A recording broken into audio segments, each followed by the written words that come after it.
Isang mapagpalang hapon mga sisibels. For today's video, isi-share ko lang pag-redeem namin ng free 50 pesos e-gift voucher ng Wilkins. Ito lang naman yung mga nakuha namin mga free sisibels. 450 pesos po yung worth ng na-redeem namin dito sa Wilkins Distilled Water.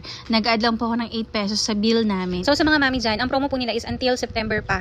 Pero ang pag-redeem po is hanggang December. Or ang sabi po dun sa nabasa ko is until makonsumo or ma-redeem yung 240,000 na voucher. So kung ako sa'yo mami, konti pa lang yung mo na voucher, basta i-claim mo lang siya, kahit i-redeem mo na siya ng December pa. So, paano nga ba natin to i-claim? Hindi mo po siya kailangan dalhin sa mga store or participating store para mag-claim ng e-gift. Una pong gagawin nyo is scan nyo yung QR and then may code po ito, tanggalin nyo yung etiketa, ayan. Makikita nyo yung code, i-copy nyo po yan, tapos dun sa in-scan nyo na QR, may link po yun, ilalagay nyo yung mobile number nyo, tapos yung code na ito. And then, pagka-redeem nyo po, lalabas na reward claim. Pagkalabas na reward claim, may marireceive po kayong SMS messages kung saan, ito naman yung link kung paano nyo i-claim yung voucher doon sa participating store. So, marami naman po siyang pagpipili ang store, pero kami ang choice lang namin sa Jollibee, yun kasi yung mas malapit at saka gusto ng mga bata. Pero napakarami kong participating store, pipindutin nyo lang siya sa link, makikita nyo kung saan nyo siya pwedeng i-claim. So, paano nga ba natin siya i-claim pagkapunta na sa Jollibee? So, order po kayo dun sa counter and then pagkatapos, ang sasabihin nyo lang po sa cashier, ang ipambabayad nyo is yung sa Wilkins e-gift voucher. Pagkatapos lang po nun,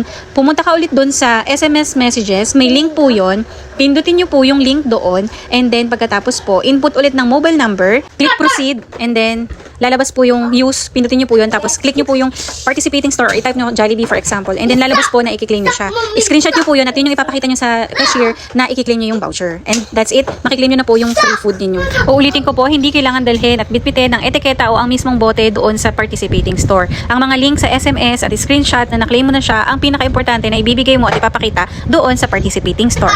Sana nakatulong to sa'yo, i-claim na yan, Ma'am Shi.